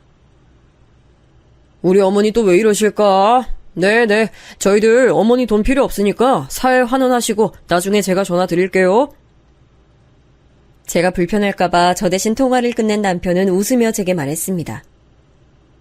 우리 엄마 말은 거칠게 하셔도 속정은 깊으신 분이라 자기가 좀만 잘해드리면 금방 풀어주실 거야. 지금은 우리끼리 결혼 준비하고 나중에 인사드릴 거니까 자긴 걱정 하나도 안 해도 돼. 그래요. 고마워, 자기야. 난 자기가 세상에서 제일 좋아. 우리 남편 정말 세상에 단 하나뿐인 착한 남자 아닌가요? 전 정말 남편 하나는 잘 만났어요. 지금도 그 생각엔 변함이 없고요. 어찌됐든 저와 남편은 결혼을 했고 그날 시어머니는 굳은 얼굴로 결혼식에 참석하셨습니다. 처음엔 아들에게 배신감을 느끼셔서 결혼식에도 안 오시겠다고 남편에게 큰 소리를 치셨다고 합니다. 그러다가 제 남편이 계속 이렇게 반대하시면 모자간에 인연 끊고 다시는 얼굴 안 보겠다고 해서 겨우 참석은 하셨다고 하더라고요. 남편이 절 만나기 전에는 시어머니 말이라면 껌뻑 죽는 효자였는데 저와 결혼 문제로 어머니 속을 처음 썩여드렸다고 하니 시어머니는 아무래도 제가 엄청나게 미우셨을 거라고 짐작할 수밖에 없네요. 그리고 결혼하고 나서도 시어머니는 저희 부부에게 심한 간섭을 하셨는데 특히 밥 먹는 문제로 어머니께 야단을 많이 맞았어요. 아니, 뭘 먹었다고 그만 먹는데? 왜? 네가 좋아하지 않는 시애미가 해준 반찬이라고 맛이 없어 안 먹는 거야? 그게 아니고요, 어머니. 제가 원래 많이 안 먹어요. 잘 체해서요. 이봐, 이러니 내가 너희들 결혼할 때 계속 반대한 거야. 잘 먹어야 살도 좀 찌고 건강해지지. 그래야 손자도 수월하게 잘 낳을 거 아니야? 아유, 내가 너를 끝까지 반대를 했어야 하는 건데 내 아들이 날 안 보겠다고 하니 어쩔 수 없이 허락했지 뭐야. 너 말고 다른 여자친구들도 있었는데. 어머니... 이렇게 제 속을 긁는 말씀을 아무렇지도 않게 하셨습니다. 그러면 저는 기가 죽어서 안 그래도 없던 밥맛이 더 떨어졌어요. 제가 더 이상 숟가락을 들지도 못하고 고개를 숙이고 있자 옆에 있던 남편이 얼른 제 편을 들어줬습니다. 아이, 진짜 엄마 그만 좀 하세요. 이 사람 안 그래도 예민한데 계속 이렇게 압박 주시면 더 건강 안 좋아져요. 시댁에 와서 밥을 먹을 때마다 벌어지는 풍경입니다. 저희 부모님도 어렸을 때 이후론 제게 밥 갖고 잔소리 안 하시는데 시어머니가 너무 집요하게 그런 부분을 물고 늘어지듯 이야기하시니 저는 시댁에 오는 게 많이 불편해졌습니다. 거기다가 결혼한 지 1년도 안 됐는데 그렇게 아이 안 갖냐고 잔소리를 하시는 거예요. 저도 아기 갖고 싶죠. 그렇지만 안 생기는걸요. 제 맘대로 안 되는 일이니 어떻게 하겠어요. 저는 생리 주기도 일정치 않고 굉장히 양도 적었어요. 1년에 서너 번 할까 말까한 그런 확률로 남편이랑 아무리 노력해도 아기가 잘 생기지 않더라고요. 그렇게 삐쩍 마른 몸으로 어떻게 애를 갖니? 시애미니가 하는 말 새겨들어. 밥을 많이 먹어야 할 일도 제대로 하고 애도 잘 낳는 거야. 어머니, 그 말씀은 알겠는데 제가 일부러 안 갖는 것도 아닌데 어쩌겠어요. 저도 아이 갖고 싶어서 산부인과 부지런히 다녀요. 제가 이렇게 말하면 어머니는 또 한숨을 길게 내쉬면서 뭔가를 불쑥 내밀었습니다. 그런데 그게 녹용이니 인삼이든 한약이니 하는 것이었죠. 어떻게든 먹어보려고 해도 그게 너무 싫었어요. 벌써 몇 첩이나 먹은 건데 또 쉬지도 않고 약을 먹으라고 하시니 어느 날은 제가 폭발할 수밖에 없더라고요. 그런데다 시어머니는 꼭 이런 말을 덧붙이셨습니다. 세상에 이런 시어머니가 어딨냐? 다 너 위에서 다려온 거니까 고맙게 생각하고 먹어. 이번엔 정말 애 잘 들어서는 약이라 하니까 이거 먹고 얼른 아들 하나라도 낳아. 둘이면 더 좋지만 네 몸 가지고는 하나도 감지덕지지. 참 말씀 얄밉게 하시는 데는 선수입니다. 친정에서 배운 거 없다는 말 듣기 싫어서 어머니가 아무리 상처 주는 말씀을 하셔도 참고 또 참았어요. 그날은 남편도 출장 가고 없는데 시어머니가 갑자기 저희 집에 찾아와서는 저녁을 차리라고 하시는 거예요. 그래서 불편함을 꾹 참고 밥을 차려드렸는데 이런 일들이 생기니 저는 도저히 참을 수가 없었습니다. 어머니, 무슨 말씀 하시는 거예요? 제발 이제 그만 좀 하세요. 제가 어머니 등살에 더 아기가 안 생기는 것 같아요. 저 버릇없는 말번세 좀 봐. 시애미한테 이젠 하다 대드니? 아이 그런 퇴먹지 못한 짓거리들은 어디서 배워먹었어? 저는 입을 꼭 닫고 식탁에서 벌떡 일어나 침대방으로 들어갔습니다. 그리고 이불을 머리끝까지 뒤집어 쓰고 어머니가 하신 못된 말들을 잊어보려고 노력했지만 그날의 깊은 빡침은 제 평생 잊혀지지 않을 것 같아요. 제 바람이 무색하게 결혼한 지 7년이 지나도록 아기는 생기지 않았습니다. 결혼 전엔 마른 몸이었어도 건강하게 잘 살고 있다고 자부했는데 시어머니에게 이렇게 괴롭힘을 받으니 더 건강에 자신이 없어졌습니다. 결국 산부인과에서 시험관 아기를 시도했습니다. 배란 유도 주사를 맞기 위해선 연차를 내야 할 정도로 괴로웠어요. 배가 너무 아팠고 하루 종일 울렁거려서 뭘 못 먹을 때가 많았습니다. 그러고서도 아무 보람도 없이 생리를 시작할 때는 정말 죽고 싶을 정도로 괴로웠죠. 또 안 생기는 달이 된 거였으니까요. 눈물이 저절로 차올랐고 그날은 어김없이 남편에게 화풀이를 하는 날이었습니다.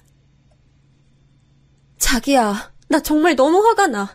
우리 사주에 애는 없는 걸까? 어머니 때문에도 너무 괴로워. 저렇게 기다리시는데 난 어머니 기대에 못 미치는 것 같아서 두려워. 차라리 우리 애 없이 살면 안 돼? 나 너무 힘들어. 여보가 어머니한테 얘기 좀 해줘, 응? 그래, 내가 어머니한테 우리 집 모시지 말라고 할게. 내가 잘못했어. 그러니까 울지 마, 제발. 아무 잘못도 없는 남편은 그런 제 마음을 위로하고 이해해줬습니다. 제 철없는 불만에도 그저 남편은 말없이 제 등을 쓸어주며 가만히 안아주는 것으로 서운함을 달랬고 저를 위로했습니다. 그러던 어느 날 갑자기 헛구역질이 나면서 어지러운 기분이 든 저는 얼른 임신 테스트기를 해봤죠. 조마조마하게 결과를 기다렸는데 처음엔 잘 안 보이던 두 줄이 점점 진해지는 게 아니겠어요? 임신이었습니다. 너무나도 기다리던 소식이었기에 저는 제일 먼저 남편에게 문자를 냈죠. 여보, 우리 아기 생겼어. 이렇게 하고 뒤에 바로 두 줄이 선명한 테스트기 사진을 찍어 보내니 남편이 득달같이 전화를 하더라고요. 정말이야? 이게 꿈은 아니지? 나 아까 볼 꼬집어보고 다 했는데 아팠어. 정말 우리 아기 생긴 거지? 남편의 말 맞다나 정말 꿈만 같았습니다. 그래도 저는 신중하게 생각해야 했습니다. 이 아기를 잘 지키지 못하면 저도 남편도 또 한 번 큰 실망을 겪을 것이었기 때문이에요. 그래서 당분간 아기 가진 걸 비밀로 하기로 했죠. 저희 부모님도 제가 아기 때문에 힘들어하는 걸 많이 안타까워하셨기 때문에 그분들에게도 실망을 안겨드리기 싫었거든요. 그리고 다른 이유로 시어머니께도 당분간 비밀로 하기로 했습니다. 어머니가 아시면 또 무슨 꼬투리를 잡을지 모르니까요.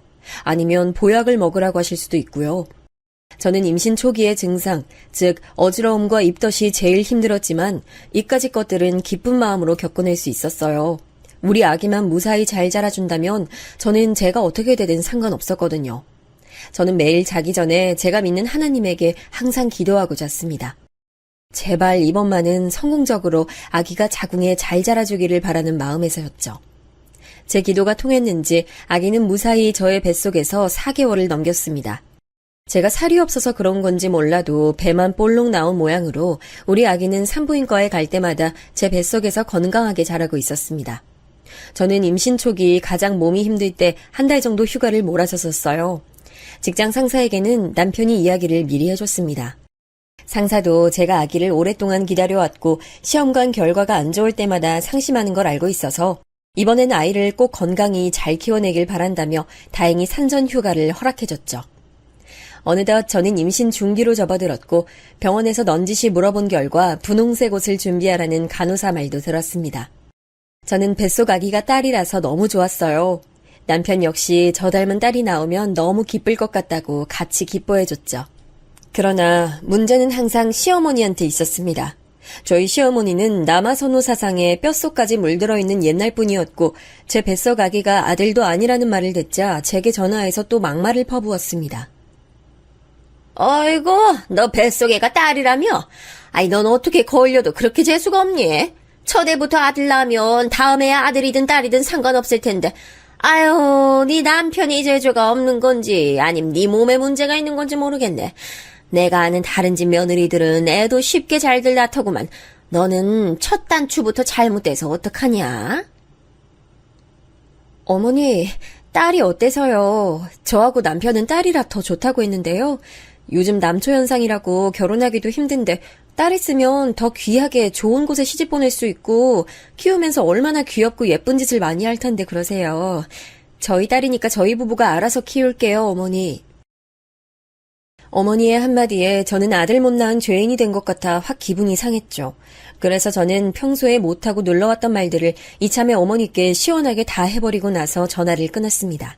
그리고 그날은 또 우리 남편이 제 화풀이를 다 받아줘야만 했죠. 그래도 남편은 제 편을 들어줬습니다. 자기야, 걱정하지 마. 엄마가 뭐라고 하든 난 우리 딸 아주 예쁘게 잘 키울 거야. 그러니까 자기는 우리 딸 뱃속에서 무사히 10달 채우고 나오게만 해줘. 그 다음은 내가 다 할게. 알았지?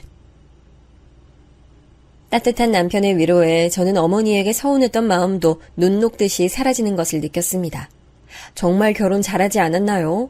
어디 이런 남편이 있겠어요? 임신 6개월이 거의 지날 무렵 저는 어머니 전화를 받았습니다. 몸이 좀 무거워서 주말에 집에 누워있는데 말이죠. 저는 또 어머니가 뭐라고 말씀하실까 두려운 마음으로 전화를 받았습니다. 새아기냐? 내가 좀 부탁할 일이 있는데. 네, 어머니 말씀하세요. 오늘 일하기로 한 옆편 내가 안 나와서 그러는데 너 오늘 하루만 우리 식당으로 좀 나와. 주말인데 사람 없으면 내가 많이 곤란해서 그래. 네? 저 몸이 좀 안 좋아서 안 될 것 같아요. 시애미가 시키면 나와서 일 좀 할 것이지 무슨 말이 그렇게 많어. 오래 시키지 않을 테니까 잔말 말고 얼른 가게로 나와. 네, 알겠습니다, 어머니.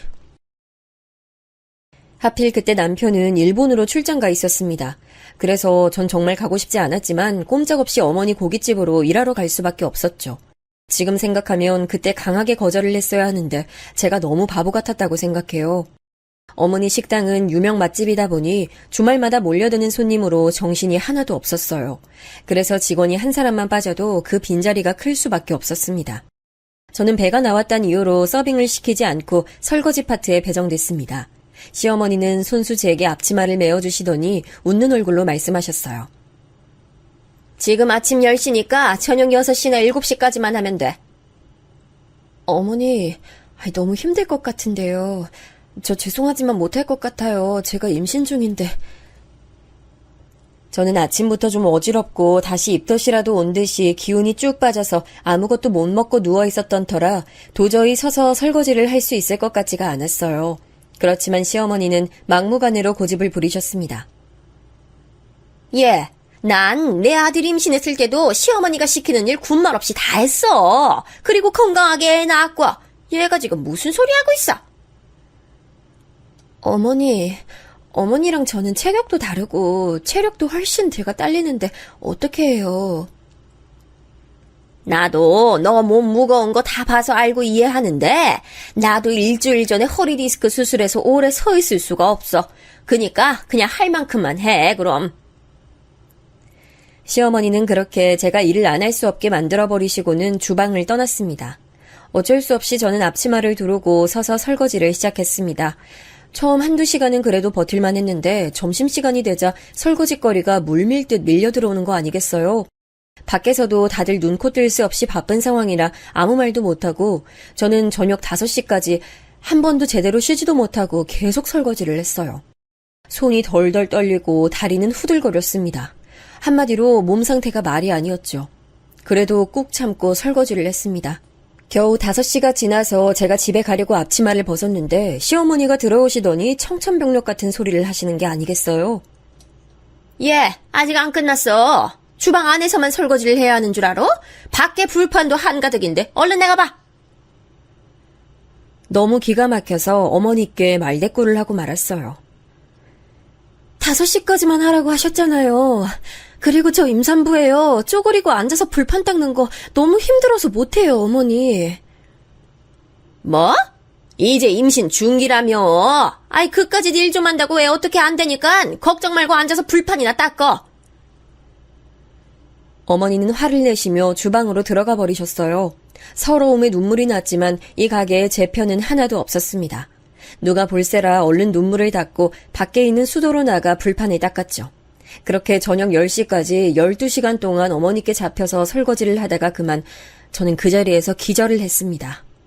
점심시간이 지나 겨우 한 번 자리에 앉아 늦은 점심을 먹은 후부터는 한 번도 앉아서 쉬지 못했거든요. 게다가 쪼그려 앉아 불판 닦는 일은 보통 사람들도 힘든 일인데 임신 중이었던 저한텐 너무 무리였어요. 마침 숯불을 가지러 밖에 나왔던 젊은 직원이 쓰러진 절 보고 놀라 119를 불렀고 저는 그대로 응급실에 실려갔습니다. 나중에 한 사실이지만 그때 아기는 이미 제 뱃속에서 숨을 쉬지 못하고 있었다더군요. 제가 깨어난 곳은 병원이었습니다. 산부인과 병원 입원실에 누워 영문을 모르고 있는 제게 남편이 울며 말하더군요. 자기야, 미안해. 우리 아기 사산됐대. 이게 다 엄마 때문이야. 정말 미안해. 남편 말을 듣자마자 주체할 수 없는 눈물이 흘렀습니다. 아닌 게 아니라 제 볼록 나왔었던 배는 납작해져 있었고 눈을 감으면 느껴지던 아기의 태동은 더 이상 느껴지지 않았어요. 저는 이 사달을 만들어낸 어머니에게 당장 따지고 싶었습니다. 그러나 어머니는 제 곁에 있지도 않았어요. 보이지 않자 핏발이 선 벌건 눈으로 애꿎은 남편에게 따졌습니다. 우리 아기 어딨어? 우리 아기 살려내! 자기가 살려내! 내가 그날 어머니 식당 가지 않았으면 우리 아기 지금도 살아있었겠지? 어디 계셔? 나 어머니한테 할 말 있어! 이렇게 넘어갈 수 없어! 남편은 제 옆에서 눈물을 흘리며 제가 가슴을 주먹으로 툭툭 때려도 아무 말 없었습니다. 그러다 저를 와락 안고 울부짖었죠. 내가 어머니께 대신 따질게. 내 잘못이야. 어머니가 자기한테 일 못 시키게 진작 못 박아뒀어야 했어. 다 내 잘못이야. 대신 마음 풀릴 때까지 날 때려. 제발 진정해. 그렇게 말하는 우리 남편이 무슨 잘못이 있겠어요. 이렇게 된 건 다 제 탓이죠. 시어머니가 일 시킬 때 영리하게 빠져나갔어야 했는데 바보같이 어머니 말씀에 거역 못하고 시키는 대로 하다가 이렇게 됐잖아요. 저는 남편의 품에 안긴 채로 엉엉 목 놓아 울었습니다. 우리 가엾은 아기는 세상에 빛도 못 보고 못난 엄마가 몸이 약해서 죽어버린 것을 어쩌겠어요. 그때 바로 시어머니가 제 병실로 들어왔습니다. 이 모든 일의 원흉인 어머니를 뚫어져라 노려보았죠. 그런데 어머니는 이 사달을 낸 원인이 본인에게 있다는 것도 모르셨나 봐요. 어떻게 그렇게 아무렇지 않은 어조로 말씀을 하실 수 있는지 저는 귀를 의심했고요. 그 말을 듣는 순간엔 정신이 나갈 것 같았습니다. 도저히 사람이 할 수 있는 말이 아니었거든요. 네 뱃속 애가 그렇게 된 건 안 된 일이지만 걔 딸이라며. 차라리 잘 된 거지. 아들 낳으면 되잖아. 다음엔 아들 낳을 수 있을 거야. 그러니까 얼른 몸부터 추스르고.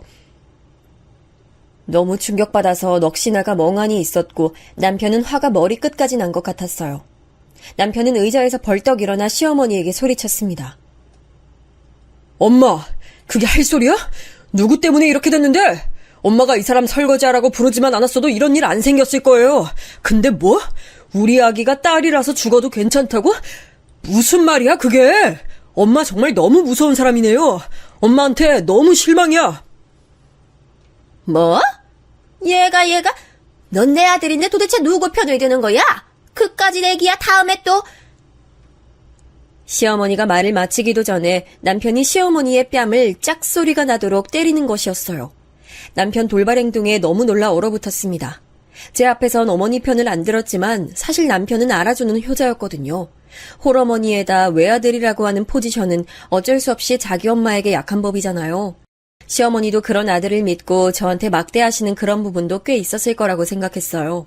그런데 시어머니는 제 앞에서 남편이 어머니를 때리자 너무 기가 막혀서 그대로 굳어 계시다가 갑자기 악을 쓰기 시작했어요. 아니, 이놈이 결혼하더니 지 옆에 언니한테 아주 못된 물만 들어가지고서는 너 이런 애 아니었잖아. 어쩌다가 이렇게 된 거야? 시어머니는 아들 등짝을 마구 때리면서 고래고래 소리를 질렀죠. 그러나 남편은 의연하고 냉정한 목소리로 어머니에게 말했습니다. 어머니, 이제 저희 일에 간섭 마세요. 어머니랑 인연 끊을 거니까 그렇게 하시고요.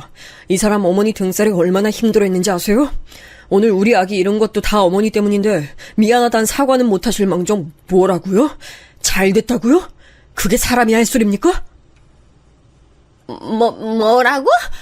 아이고, 내가 아들을 헛 키웠네. 내 아들이라고 키워놨더니 말하는 꼬라지 좀 봐, 이놈의 새끼. 어디서 배워먹은 버르장머리야? 아니지, 저 기집애 때문이지. 전현이 꼬리 쳐서 널 홀린 거야. 전현이 애미한테도 반항하라고 가르친 거 아니야? 시어머니가 저를 매도하고 나쁜 며느리로 몰아가자 저도 더 이상 참을 수가 없어서 어머니에게 있는 힘껏 소리쳤습니다. 제가 남편을 홀리다니요? 어머니, 무슨 말씀을 그렇게 하세요? 제가 남편한테 무슨 꼬리를 쳤다고 그러세요? 지금 어머니가 저한테 막말하신 거잖아요. 그래서 이 사람이 화가 난 거죠. 정말 어머니가 무슨 잘못을 하신 줄 모르시는 거예요? 아니, 이것들이 어디, 넌 뭘 잘한 게 있다고 시어머니한테 눈을 똑바로 뜨고 바락바락 대더라. 그리고 내 아들, 솔직히 너 만나기 전엔 그런 효자가 없었어. 네가 다 나쁜 물 들여서 그런 거 맞지 뭐. 내가 없는 소리를 난 것도 아니고. 애도 그래. 네가 평소에 건강했으면 그깟 일 좀 하루 한다고 애가 어떻게 되겠어? 내 말 틀려? 본인 잘못은 생각도 안 하시고 너무나 당당한 어머니 말투에 저는 말문이 막혀 더 이상 대꾸조차 할 수 없었습니다. 남편은 더 이상 대들진 않고 시어머니가 때리는 대로 가만히 맞고만 있었죠. 하지만 제게는 어머니의 매서운 손길이 닿지 않게 저를 보호하고 있었어요. 그리고 제가 아기를 잃은 슬픔과 억울함에 눈물을 흘리고 있는 동안에 남편은 저 대신 어머니에게 시원하게 사이다처럼 반박해줬습니다. 시어머니는 자기 편이라 믿었던 아들에게 배신당하자 불같이 화를 내시곤 병실을 나가버리셨어요. 마음 한구석에선 아직도 어머니가 너무나 미웠지만 저는 저 때문에 남편과 어머니 사이가 완전히 갈라질 것 같은 두려움에 조심스럽게 남편에게 말했습니다. 그래도 당신 어머니인데 다음에 오시면 잘못했다고 빌어요. 나 때문에 어머니랑 사이 나빠지면 그것도 문제잖아. 아무리 내가 어머니 때문에 아기를 잃었지만 그래도 당신 어머니잖아. 평생 어머니 안 보고 살 수도 없는 일이고. 남편은 울고 있는 제게 손을 내밀었습니다. 그리고 힘있는 목소리로 말했어요. 난 내 인생에서 자기랑 우리 아기가 제일 1순위였어. 어머니는 물론 내 혈육이지만 내가 결혼한 순간 내 가족은 이제 자기랑 뱃속의 아가야. 그런데 어머니는 내 가족을 망쳐놨어. 내 마음에서 용서가 될 때까지 절대로 어머니 안 만날 거야. 저는 그날 남편 얼굴을 잊을 수가 없습니다. 누구보다 저를 위해서 그리고 우리 아기를 위해 어머니에게 대신 화를 내주고 어머니의 괴롭힘으로부터 저를 지켜준 남편에게 지금도 고마움과 든든함을 느껴요. 그 이후 어머니는 저와 남편의 일에 전혀 간섭하시지도 않았고 심지어는 전화조차 하지 않으셨어요. 남편 역시 주말에 가서 꼬박꼬박 도와드리던 식당 일도 끊고 제 옆에 붙어서 저를 열심히 간호하더라고요. 저는 며칠 후엔 건강을 되찾고 당연히 퇴원을 하게 될 것이라 생각했지만 산부인과 주치의가 어느 날 저를 진료실로 부르더니 이렇게 말하더군요. 김미나님 안녕하세요. 오늘 제가 미나님 보자고 한 이유는요. 의사 선생님은 한참을 머뭇거리셨어요. 그래서 제가 물어봤습니다. 네, 무슨 일로 그러시는데요? 혹시 저한테 무슨 안 좋은 거라도 있나요? 김미나님 자궁에서 암세포가 발견됐습니다. 사산된 아기에겐 안 된 일이지만 미나님 뱃속 아가가 아니었으면 암세포도 발견이 늦을 뻔했어요. 지금 당장 수술하셔야 돼요. 제가 암이라고요? 자궁암? 선생님 그게 정말인가요? 그럼 저 얼마나 살 수 있나요? 미나님, 진정하시고 아직 말기는 아니니까 긍정적으로 생각하세요. 요즘은 3기여도 수술만 잘 되면 완치 가능성이 있으니까 모든 가능성은 열어두고 치료 시작하시죠. 가족들 도움도 필요합니다. 우리 딸을 보낸 지 얼마 되지 않아 저는 또 청천벽력 같은 소식을 들었습니다. 얼마나 머리가 아팠겠어요. 그날 저녁 저는 퇴근하고 병실에 온 남편에게 주치의 말을 전했습니다. 자궁암이라는 소리를 듣자 남편은 또 하염없이 울었어요. 남편이 나중에 피식 웃으면서 태어나서 가장 많이 울어본 일주일이었다고 그러더라고요. 남편은 제 손을 잡고 울다 말고 제게 물었습니다. 그래, 당신 수술만 하면 괜찮은 거지?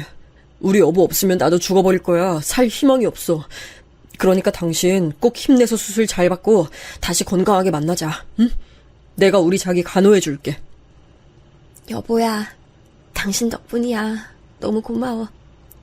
당신 없었으면 나 아마 암인 줄도 모르고 살다가 그냥 죽었을 거야. 나 정말 결혼 잘한 행복한 여자 같다. 저 역시 펑펑 울며 고개를 끄덕였습니다. 이제 아직 30대 꽃 같은 나이인데 이대로 죽을 수는 없잖아요. 비록 우리 딸은 세상 빛을 보지 못했지만 저는 희망을 아직 잃지 않았습니다. 자궁암 수술을 하고 나서는 다시 시험관에 도전할 생각이었습니다. 저는 서울에 있는 큰 병원에서 수술을 받고 몇 달 뒤에 퇴원을 했습니다. 그 사이에 남편은 저를 돌보기 위해 서울에 있는 집을 팔고 남해에 큰 전원주택을 샀어요. 다니던 직장도 퇴사했고요. 나중에 남편에게 들어보니 조금이라도 맑고 깨끗한 공기를 마시면서 제 투병 생활에 도움이 되고자 했다고 하네요. 저는 지금 남편과 단둘이 남해에 있는 집에서 지내면서 작은 찻집을 운영하고 있습니다. 처음엔 익숙하지 않은 가게 운영이 힘들었던 것도 사실이지만 이제는 매상에 연연하지 않고 저희 부부가 행복하면 그만이다 하고 생각합니다. 시골 구석에 있는 찻집이라 손님도 하루에 10명 안팎으로 오시지만 매일 열고 있어요. 집 밖에서 작은 텃밭도 일구면서 농사 흉내도 내보고요. 이것도 다 남편의 헌신적인 보살핌 덕분이에요. 자연의 품에서 자연이 주는 신선한 음식만 먹고 적당하게 운동도 하고 이런 생활이 가능했던 것도 남편의 덕분입니다. 남편이 아니었다면 저는 암 수술을 받을 생각도 못하고 고통 속에 서서히 죽어가고 있을지도 몰라요. 저는 이 사건으로 인해서 몸도 마음도 새로 태어난 것 같은 기분이에요. 한 가지 변함이 없는 사실은 제 남편이 저를 위해서 해준 결심으로 제가 오랫동안 고통받아 오던 마음의 짐을 덜 수 있었다는 거예요. 남편이 대한민국의 남쪽 끝인 남해를 선택한 것도 잘 나가던 직장도 그만두고 제 요양을 위해 적성에 맞지도 않는 찻집을 운영하기로 마음먹은 사실도 나중에 안 일이지만 시어머니의 간섭을 조금이라도 덜 받게 하려고 했던 나름의 배려였다는 걸 알게 됐어요. 그 사실을 눈치채고 나서 저는 혼자 얼마나 울었나 몰라요. 이 사람에게 고맙기도 하고 미안하기도 했어요. 어머니의 성정이 조금만 덜 유난하셨다면, 그리고 저한테 조금만 덜 강요하셨다면 얼마나 좋았을까요? 그랬다면 시어머니와 저도 진정한 가족이 되고 서로 행복하게 살 수 있었을 텐데 말이에요. 제가 이런 얘기를 하면 아마 믿을 수가 없다, 세상에 그런 시어머니가 어디 있냐고 하면서 제가 거짓말을 하는 거라고 생각하실 분들 계시겠죠? 그런 청취자님들에게 제가 드릴 수 있는 말씀은 하나입니다. 세상엔 여러 종류의 사람이 있고 각자의 삶의 방식이 분명히 있을 거예요. 제 시어머니도 아마 그런 분이실 거예요. 악의는 없지만 남에게 예사로 상처를 주는 사람이요. 시어머니 본인은 아직도 난 악의가 없다라고 주장하십니다. 제 아기가 시어머니 때문에 잘못된 사건에 대해서도 사과 절대로 하지 않으시고요. 그래서 저희는 이제 시어머니를 찾아뵙지 않고 있습니다. 저희 친정 부모님들도 제가 아기도 잃고 암까지 걸렸다는 사실을 알고 굉장히 충격받으셨고 제 건강을 염려하셔서 무리하게 서울로 올라오라고 하지 않고 아버지 어머니께서 남해로 내려오고 계세요. 그것도 제가 신경 쓰일까봐 1년에 한두 번 명절 때만 오십니다. 그래도 이제는 수술이 잘 되어 무사히 5년 차만 되면 완치 판정을 받을 수 있어요. 저는 지금 이곳에서 또다시 저희 부부를 찾아올 생명을 고대하며 열심히 다시 시험관을 시도하고 있습니다. 언젠간 다시 저희 부부에게 아기 천사가 찾아올 거라 꼭 믿으면서요. 이젠 스트레스의 원흉인 시어머니도 없고 직장도 안 나가도 되고 그저 제 몸만 돌보면 되니 얼마나 마음이 편하겠어요. 저는 이곳 남해에 내려와서 살이 10kg 가까이 쪘습니다. 40kg도 안 되던 몸이었지만 지금은 40kg대 후반에서 50kg 정도 나가고 있어요. 운동도 열심히 하고 몸에 좋은 맛있는 단백질도 많이 먹어서 그런가 봐요. 신기한 게 예전엔 뭘 먹어도 잘 체하고 입맛도 없었는데 남편이 해주는 음식은 그게 무엇이든 너무 맛있더라고요. 그리고 신혼 초에 시어머니가 억지로 먹인 약들은 제가 살찌는데 하나도 도움이 안 됐지만 남편이 구해다 준 제 전용 보약들은 그의 정성을 생각해서라도 열심히 먹게 되더라고요. 다시 아기를 가져야 한다는 목표도 있으니 몸을 더 건강하게 만들어야겠다는 생각도 절로 들어서 하루도 빠짐없이 등산하고 남편과 같이 운동하고 있습니다. 그러고 집에 오면 뭔들 맛이 없겠어요. 제 평생을 통틀어 요즘 가장 식욕이 좋습니다. 이쪽에 와서 저희 부부는 더욱 금슬이 좋아졌어요. 제 마지막 소원은 우리 딸이 하늘에서 제 동생을 점지해줘서 얼른 다시 임신을 하는 것 하나예요. 며칠 전 꿈을 꿨는데 전신에 황금빛이 나는 아기가 제 품에 안겨 행복한 웃음을 짓는 게 너무 기뻐서 눈물 흘리면서 깼던 기억이 나요. 간밤에 꿈꿨던 내용이 선명하게 기억나는 게 너무 신기해서 남편에게 꿈 얘기를 했습니다. 그랬더니 자기도 비슷한 꿈을 꿨다면서 놀랍더라고요. 나는 강가에 혼자 있는데 금빛 비늘을 가진 잉어 한 마리가 펄쩍 내 무릎 위로 뛰어오르는 거야. 내가 그 잉어를 잡았더니 그 애가 내 딸이 돼서 까르르 소리내서 웃는 거야. 너무 신기하지 않아? 우리 딸이 아마 자기 동생 생길 거라고 나한테 알려주는 것 같았어. 우리 부부의 꿈속에 나온 아기가 저는 우리 딸이라고 굳게 믿고 있습니다. 그리고 만약 제 딸이 무사히 태어났다면 꼭 해주고 싶은 말이 있었거든요. 들어보시겠어요? 우리 딸, 엄마 아빠는 너를 너무너무 기다렸단다. 너를 볼 날을 기다리면서 네 방도 꾸미고 배내 옷도 사고 앙증맞은 신발도 사고 말이야. 그러니 우리 딸 하늘에서 행복하게 지내. 나중에 엄마가 널 만나면 꼭 알아볼게. 엄마랑 아빠랑 우리 딸 셋이 행복하게 살자. 우리 딸은 비록 세상에 없지만 나중에 천국에 가면 꼭 우리 딸 만날 거예요. 그리고 남편과 함께 오래오래 행복하게 살고 싶어요. 오늘의 제 사연은 여기까지입니다. 여러분, 제 얘기 어떠셨나요? 저는 들으시는 분들이 어떤 힘든 상황에 놓여 있어도 희망 버리지 마시기를 바랍니다. 저는 젊은 나이에 아기를 유산하고 암까지 걸렸던 여자입니다. 그렇지만 희망을 잃지 않았기 때문에 그리고 남편의 보살핌이 있어서 지금까지 건강을 되찾고 행복도 되찾고 살고 있습니다. 여러분도 할 수 있습니다. 나를 죽이지 못하는 고난은 나를 더 강하게 만들 뿐이다. 저는 이 말을 제 삶의 좌우명으로 삼고 하루하루 노력하며 살았고 지금도 그렇게 지내고 있어요. 여러분들도 어떤 인생의 고난과 역경이 있더라도 절대 쉽게 포기하지 마시고 끝까지 원하는 걸 이뤄내시길 바라요. 하늘은 스스로 돕는 자를 돕는다 하잖아요. 그리고 제가 몸이 아파 보니까 세상에서 가장 중요한 건 건강이라는 생각이 듭니다. 꼭 건강 유의하시고요. 제 긴 이야기 들어주셔서 감사합니다. 행복하시고 건강하세요, 여러분.